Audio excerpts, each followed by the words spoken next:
अमित की शादी तय हो चुकी थी और एक हफ्ते बाद अमित की शादी थी। अमित के घर में सब बहुत खुश थे, सिवाय अमित के, क्योंकि अमित को यह शादी नहीं करनी थी। अमित किसी और लड़की को चाहता था और उसी से शादी करना चाहता था, पर उसके माता पिता को वह लड़की बिल्कुल भी पसंद नहीं थी और उनका कहना था कि उस लड़की ने सिर्फ अमित के पैसों की वजह से उससे दोस्ती बढ़ा रखी है और उसके पैसों के लिए ही उसको फंसा रखा है। वह उससे कोई शादी नहीं करने वाली। अमित के पिताजी का बहुत बड़ा बिजनेस था। शहर के जाने माने लोगों में उनकी गिनती होती थी।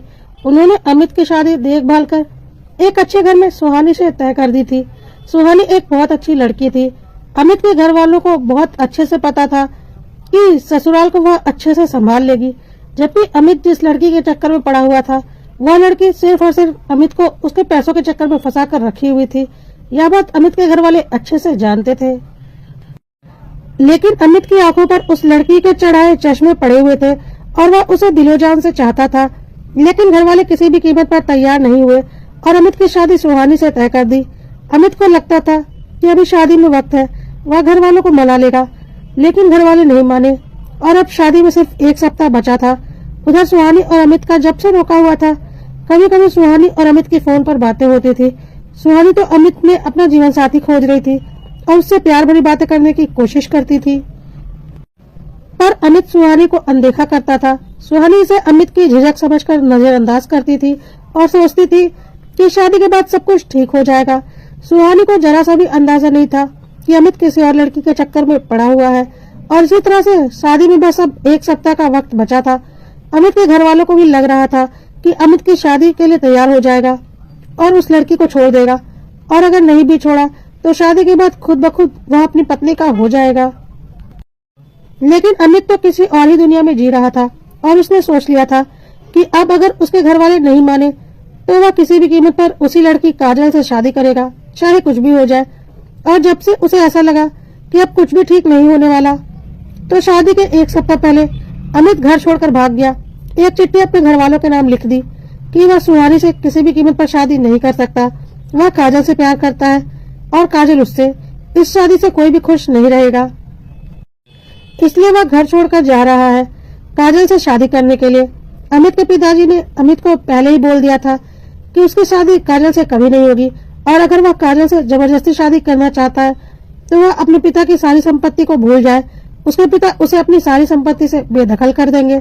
अमित को पता था कि अगर वह घर छोड़कर जाएगा तो अपने पिता की संपत्ति से हाथ धो बैठेगा, लेकिन उसके लिए तो उसका प्यार मायने रखता था। इसलिए उसने एक बार भी घर छोड़ने से पहले यह नहीं सोचा कि एक सप्ताह बाद उसकी और सुहानी की शादी है और इस तरह से शादी के एक सप्ताह पहले उसके भाग जाने से सुहानी का जीवन बर्बाद हो सकता है। सुहानी की तो इसमें कोई गलती भी नहीं थी, लेकिन अमित को सिर्फ और सिर्फ अपना स्वार्थ और प्यार दिख रहा था। अमित के माता पिता को बहुत अच्छे से पता था कि काजल अच्छी लड़की नहीं है, इसलिए उन्होंने अमित और काजल की शादी नहीं होने दी थी। लेकिन उन्होंने यह नहीं सोचा था कि अमित ऐसा कदम उठा लेगा। अब क्या किया जा सकता था? अमित ने तो अपना फैसला ले लिया था। अमित के घर वालों को बिल्कुल भी समझ में नहीं आ रहा था कि अब क्या करें। अमित बचपन से ही बहुत जिद्दी किस्म का लड़का था और जो चाहता था उसे पाकर ही रहता था, चाहे उसके लिए उसे कुछ भी करना पड़े। अमित ने भी सोच लिया था कि कुछ दिन घर वाले नाराज रहेंगे, लेकिन उसके बाद वह अपने हक की प्रॉपर्टी तो उनसे लेकर ही रहेगा। इसलिए वह बिना कुछ सोचे काजल के पास चला गया था। इधर अमित के घर में तनाव का माहौल बन गया था। अमित के मम्मी पापा को समझ में नहीं आ रहा था कि सुहानी के घर में क्या बोले। आखिर उस घर की बेटी की शादी थी और शादी के पहले दूल्हा भाग गया था। किसी का भी दिमाग काम नहीं कर रहा था। उधर सुहानी के घर में शादी की तैयारी चल रही थी और सब बहुत खुश थे। किसी तरह से हिम्मत करके अमित के मम्मी पापा सुहानी के घर गए। अचानक अमित के मम्मी पापा को देखकर सुहानी के घर में सबको शक हुआ कि ऐसा क्या हो गया कि शादी के एक सप्ताह पहले समधी समधन जी अचानक यहाँ आए हैं। और उन्होंने घबराकर पूछा, जी क्या बात हो गई, आप लोग यहाँ? अमित के मम्मी पापा ने घबराते हुए सारी बात बता दी। अब तो सुहानी के घर का माहौल बहुत ही खराब हो गया और सुहानी के मम्मी पापा बहुत परेशान हो गए और बोलने लगे, अब क्या होगा, हमारी बेटी का क्या होगा, एक सप्ताह बाद शादी है, इस तरह से तो हमारी बेटी की जिंदगी खराब हो जाएगी। हमने शादी की सारी तैयारी कर ली है, काफी पैसा खर्च हो चुका है और सबसे ऊपर हमारी बेटी की जिंदगी का सवाल है। इस तरह से शादी के एक सप्ताह पहले उसकी शादी टूट जाएगी तो फिर उससे शादी कौन करेगा? अगर आपके बेटे को किसी और से शादी करनी थी तो आपने हमारी बेटी को बीच में क्यों डाला? हमारी बेटी की जिंदगी खराब क्यों की? कुछ गलत नहीं कह रहे थे सुहानी के मम्मी पापा। यह बात अमित के मम्मी पापा बहुत अच्छे से समझ रहे थे कि इसमें सुहानी और उसके मम्मी पापा की कोई गलती नहीं, सारी गलती उनकी और उनके बेटे की है। और वह खुद अपनी गलती पर पछता रहे थे कि उन्होंने अमित की जबरदस्ती सुहानी से शादी तय नहीं करनी चाहिए थी। लेकिन अब पछताने से क्या होता है? एक सप्ताह के बाद शादी थी और दूल्हा घर से गायब था। अमित के मम्मी पापा ने बोला, भाई साहब, हमें पता है हमसे बहुत बड़ी गलती हो गई। हमारे बेटे ने बहुत बड़ी गलती कर दी। हमें नहीं लगा था कि वह ऐसा कोई कदम उठा लेगा। हमें लगा था कि वह शादी के बाद काजल को भूल जाएगा और सुहानी का हो जाएगा, क्योंकि काजल अच्छी लड़की नहीं है। लेकिन अमित इस तरह का कदम उठा लेगा, यह तो हमने सपने में भी नहीं सोचा था। सुहानी के मम्मी पापा ने बोला, आपने क्या सोचा क्या नहीं सोचा वह आप जानिए। हमारी बेटी की जिंदगी तो खराब हो गई। अब आप बताइए, हमारी बेटी से शादी कौन करेगा? ऊपर से हमने इतना ज्यादा पैसा भी खर्च कर दिया है। क्या दोबारा अगर हम किसी भी तरह से अपनी बेटी की शादी तय भी कर लेंगे तो इतना कुछ खर्च करने की हिम्मत होगी? क्या जो पैसे मैंने शादी के इंतजाम में खर्च कर दिए हैं वह मुझे वापस मिल जाएंगे? ऊपर से हमारी बेटी पूरी तरह से टूट जाएगी। और कौन लड़की बर्दाश्त कर पाएगी कि उसकी शादी के एक सप्ताह पहले उसका होने वाला दूल्हा भाग जाए और उसकी शादी टूट जाए? कहकर सुहानी के मम्मी पापा ने अपना सिर पकड़ लिया। अमित के मम्मी पापा को सुहानी के मम्मी पापा की मजबूरी बहुत अच्छे से समझ में आ रही थी और वो बहुत शर्मिंदा भी हो रहे थे। काफी सोच विचार कर अमित के मम्मी पापा ने कहा, जी भाई साहब, आप चाहे तो सब कुछ ठीक हो सकता है। हमारा छोटा बेटा सुमित है, अमित से 2 साल छोटा है, लेकिन हर मामले में अमित से समझदार है। अगर सुहानी और सुमित चाहे तो हम उन दोनों की शादी कर सकते हैं। सुमित की गारंटी मैं लेता हूँ, वो मेरी बात को नहीं टालेगा और सुहानी से शादी करने को तैयार हो जाएगा। बस उसे थोड़ा समझाना पड़ेगा। सुहानी को आप लोग समझा लीजिए, उसी डेट पर शादी होगी, लेकिन अमित की जगह सुमित और सुहानी की शादी होगी। यह सुनकर सुहानी के मम्मी पापा को झटका लगा। तब तक सुहानी भी वहाँ आ चुकी थी और सारी बातें सुन चुकी थी। सुहानी ने बोला, यह कैसे हो सकता है? सुमित मेरा देवर बनने वाला था, मैं उससे शादी कैसे कर लूं? सुमित के पापा ने बोला, बनने वाला था, अभी बना नहीं था और इसमें कोई बुराई भी नहीं। तुम्हारी और सुमित की शादी हो सकती है। यह समझ लो अमित तुम्हारे लायक नहीं था, पर इस बात की गारंटी मैं लेता हूँ कि सुमित तुम्हें हर तरह से खुश रखेगा, क्योंकि अमित बहुत ही जिद्दी और अड़ेल किस्म का लड़का है। बचपन से ही वह ऐसा है, लेकिन सुमित बहुत ही शांत और सरल स्वभाव का लड़का है। आप लोगों ने सुमित को तो देखा ही है। अमित तो अब अपनी मर्जी से घर छोड़कर जा चुका है और मैंने उससे पहले ही कह दिया था कि अगर वह काजल से शादी करेगा तो मैं अपनी जायदाद से उसे एक फूटी कौड़ी भी नहीं दूंगा, बल्कि बेदखल कर दूंगा। तो वैसे भी अब अमित से का हमारी जिंदगी में कोई जगह नहीं। जो कुछ है सब सुमित का है। हाँ, सुमित अभी बिजनेस में पूरी तरह से इन्वॉल्व नहीं है, पर धीरे धीरे हो जाएगा, इसलिए आप कोई टेंशन मत लीजिए। सुमित के साथ सुहानी बहुत खुश रहेगी। सुहानी के मम्मी पापा ने पूछा, आपने सुमित से बात कर ली? कहीं ऐसा न हो अमित की तरह सुमित की जिंदगी में भी कोई और लड़की हो और हमारी सुहानी का दिल एक बार फिर से टूट जाए। तो सुमित के मम्मी पापा ने बोला, उसकी चिंता आप मत कीजिए, हम अभी सुमित को यहीं बुला लेते हैं और सारी बातें आपके सामने होंगी। और सुमित के पापा ने सुमित को सुहानी के घर पर बुला लिया। सुमित ने जब सुना कि उसकी और सुहानी की शादी तय कर दी गई है तो वह बोला, पापा यह कैसे हो सकता है? या तो मेरी भाभी बनने वाली थी, मैं उनसे शादी कैसे कर सकता हूँ? फिर सुमित के पापा ने बोला, वही बात बोली उन्होंने, तुम्हारी भाभी बनने वाली थी पर बनी नहीं है। तुम्हारा भाई नक्कारा निकला और उसने बहुत गलत काम किया, पर मुझे पता है तुम अपने भाई जैसे नहीं हो, तुम बहुत समझदार हो। तुम्हें सुहानी से शादी करनी पड़ेगी और उसे अपनी जीवन संगनी बनाना ही पड़ेगा। सुमित बहुत ही सीधा साधा लड़का था, ज्यादा बोलता नहीं था, अमित के जैसा तो बिल्कुल भी नहीं था। उसने चुपचाप अपने मम्मी पापा की बात मान ली और बोला, जैसी आपकी मर्जी। और इस तरह से सुमित और सुहानी की शादी हो गई और सुहानी सुमित की पत्नी बनकर घर आ गई। सुमित बहुत घबराया हुआ था।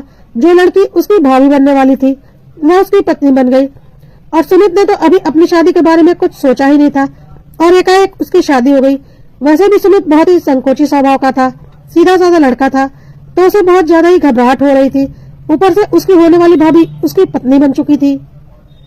सुमित से कुछ बोला नहीं जा रहा था। सुहानी भी थोड़ा परेशान थी कि जो उसका देवर बनने वाला था आज उसका पति बन चुका था और वह इतनी देर से यह भी समझ चुकी थी कि सुमित अमित जैसा नहीं है, बहुत ही सीधा और संकोची स्वभाव का है। लेकिन अब क्या किया जा सकता था? भगवान को जो मंजूर था वह हो चुका था और सुहानी और सुमित पति पत्नी बन चुके थे। सुहाग रात के वक्त सुमित चुपचाप बैठा था। सुहानी से कुछ भी बोलने की उसकी हिम्मत नहीं थी। सुहानी ने ही झिझक छोड़कर बात करनी शुरू की और बोला, हमने कभी सोचा नहीं था कि हमारा रिश्ता इस तरह से एकाएक बदल जाएगा और देवर भाभी की जगह हम पति पत्नी बन जाएंगे, पर ईश्वर को शायद यही मंजूर था। सुमित ने बोला, हाँ, और इसी वजह से मैं अभी इस रिश्ते को लेकर बहुत तनाव में हूँ और रिलैक्स नहीं हो पा रहा हूँ। मुझे थोड़ा वक्त चाहिए, प्लीज आप बुरा मत मानिएगा। मैं इतनी जल्दी एडजस्ट नहीं कर पाता हूँ। और हाँ, आपको कोई परेशानी नहीं होगी, मैं आपको कोई परेशानी होने भी नहीं दूंगा, पर मुझे थोड़ा वक्त चाहिए ताकि मैं खुद को समझा पाऊँ कि अब मैं शादीशुदा हूँ और किसी का पति हूँ। सुहानी ने बोला, मैं समझ सकती हूँ, मेरे साथ भी यही समस्या है। कोई बात नहीं, हम दोनों एक दूसरे को वक्त देते हैं, धीरे धीरे सब कुछ ठीक हो जाएगा। और इस तरह से सुहानी और सुमित शादीशुदा होते हुए भी पति पत्नी की तरह नहीं बल्कि एक दोस्त की तरह रहने लगे और एक सही वक्त का इंतजार करने लगे। उधर काजल ने जब देखा कि अमित अपने पिता की सारी संपत्ति छोड़कर उससे शादी करने के लिए आ गया है और उसके माता पिता ने उसे अपनी सारी संपत्ति से बेदखल कर दिया है, तो काजल ने भी अपना असली रंग दिखा दिया और अमित से बोली, चुपचाप मेरी जिंदगी से चले जाओ, मैं तुम जैसे भिखारी से शादी नहीं कर सकती। तुमने सोच भी कैसे लिया कि तुम अपने पिता की संपत्ति छोड़कर मेरे पास आ जाओगे और मैं तुमसे शादी कर लूंगी। मैंने तुम्हारा पैसा देखकर तुम्हें फंसाया था और सोचा था एक अमीर घर की बहू बनकर जिंदगी भर ऐश की जिंदगी जीऊंगी, लेकिन तुम तो इतने बेवकूफ निकले कि अपनी संपत्ति ही छोड़ दी। तो अब तुम्हारा मैं क्या करूंगी? तुम्हारे जैसे लड़कों को मेरी जिंदगी में कोई जगह नहीं। मुझे पैसा चाहिए, सिर्फ पैसा, जो कि तुम्हारे पास है नहीं। तो तुम यहाँ से जाओ, नहीं तो धक्के मारकर निकाल दूंगी। अमित के सामने काजल की असलियत आ चुकी थी। उसने काजल की गर्दन पकड़ ली और बोला, तुम्हारी वजह से एक सीधी सादी लड़की की जिंदगी खराब हो गई। अपनी शादी से एक सप्ताह पहले मैं भाग गया और तुमने अपना असली रूप दिखा दिया। मेरे पैसों के लिए मुझे फंसाया था। सही कहते थे मेरे पापा, मैं ही बेवकूफ था जो माँ बाप की बात न मानकर तुम्हारी बातों में आ गया। चलो इसी बहाने कम से कम तुम्हारी असलियत तो सामने आई। और हाँ, क्या बोला, मैं भिखारी हूँ? मेरे पिता ने मुझे सारी संपत्ति से बेदखल कर दिया। इतने दिनों में तुम मेरे साथ रहकर यह भी नहीं जानती कि मैं कितना जिद्दी हूँ और अपना हक हर हाल में लेकर रहता हूँ। तुम्हें क्या लगता है, पिताजी ने बोल दिया था तो मैं मान लेता? मैं तो किसी भी कीमत पर अपना हक लेने वाला लड़का हूँ। यह बात तुम नहीं समझ पाई। खैर, अच्छा ही हुआ, कम से कम मैं तुम्हें तो समझ गया। अब तुम्हारी मेरी जिंदगी में कोई जगह नहीं। और हाँ, अपनी यह गलतफहमी दूर कर लो। करोड़पति तो मैं पहले भी था और अभी भी हूँ। मैं तो अपना हक हर हाल में लेकर रहूंगा और यह बात तो मेरे मम्मी पापा भी अच्छे से जानते हैं। मैंने तो यही सोचा था कि पहले तुमसे शादी करूंगा, फिर अपने घर जाऊंगा और जबरदस्ती उसी घर में रहूंगा और अपना हक भी लेकर रहूंगा। लेकिन अच्छा हुआ, उसके पहले तुम्हारी असलियत ही मेरे सामने आ गई।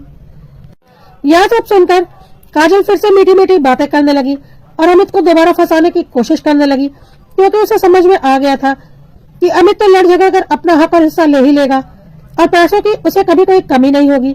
लेकिन अमित को भी अब समझ में आ गया था कि काजल कैसी लड़की है, इसलिए वह उसके बहकावे में नहीं आया और उसे एक जोरदार थप्पड़ लगाया और बोला, खबरदार, जब मेरी जिंदगी में दोबारा कभी आई, मैं जा रहा हूँ। गलती से भी कभी मुझसे कांटेक्ट करने की कोशिश मत करना। और वह सीधा अपने घर आया।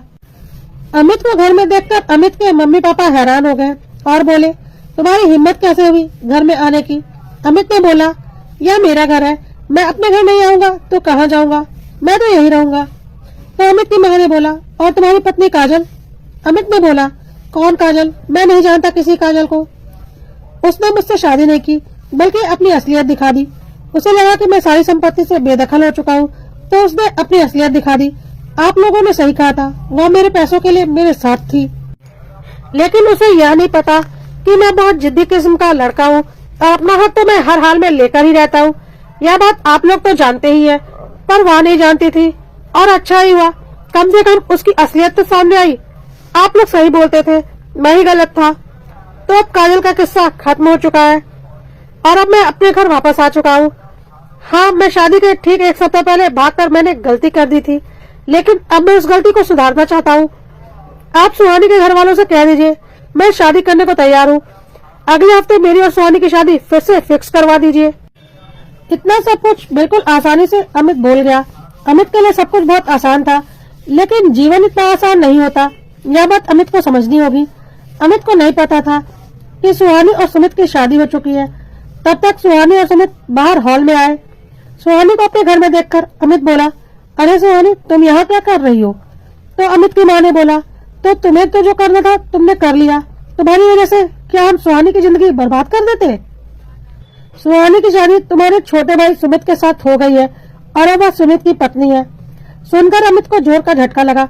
अमित को ऐसा लगा कि उसके छोटे भाई सुमित ने उसे पटखनी दे दी है।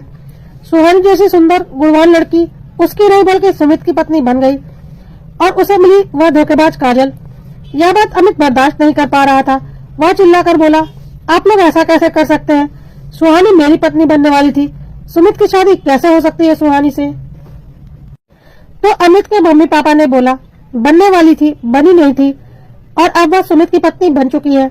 अपनी बकवास बंद करो और अपने कमरे में जाओ। लेकिन अमित तो बहुत ही जिद्दी और अड़ियल किस्म का लड़का था और सुमित ठीक उसका उल्टा। अमित गुस्से में सुहानी की तरफ बढ़ा और उसका हाथ पकड़कर खींचते हुए बोला, तुम ऐसा नहीं कर सकती, तुम मेरी पत्नी हो। सुमित बहुत ही ज्यादा सीधा साधा लड़का था और उसके सामने ही सुहानी को अमित ने हाथ पकड़कर खींच लिया था और सुमित ने कुछ भी नहीं बोला था।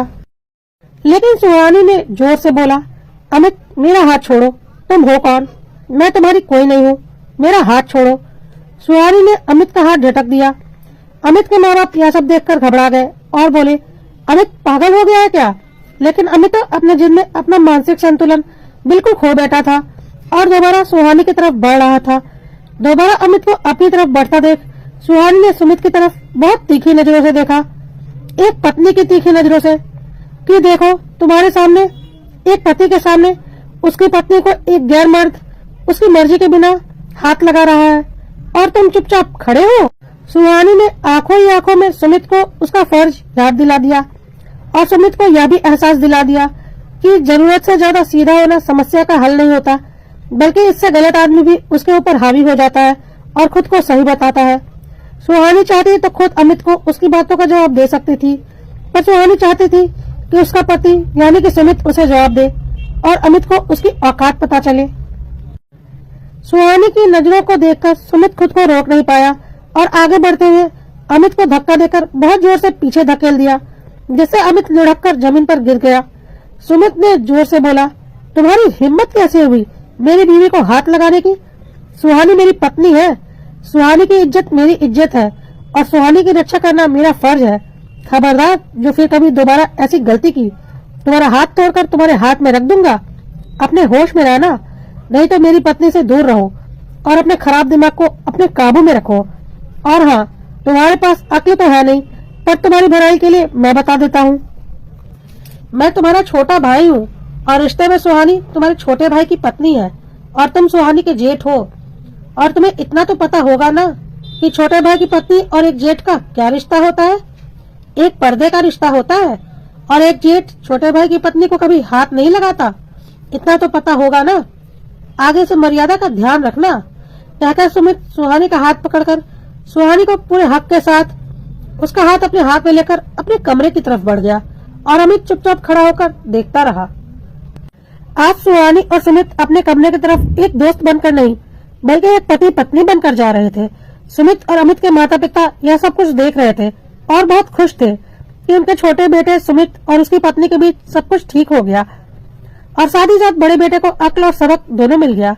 और सुमित और अमित के माता पिता भी अपने कमरे की तरफ चले गए। अमित चुपचाप वहां खड़ा होकर सबको जाता हुआ देखता रहा और अपनी बेवकूफी पर पछताता रहा।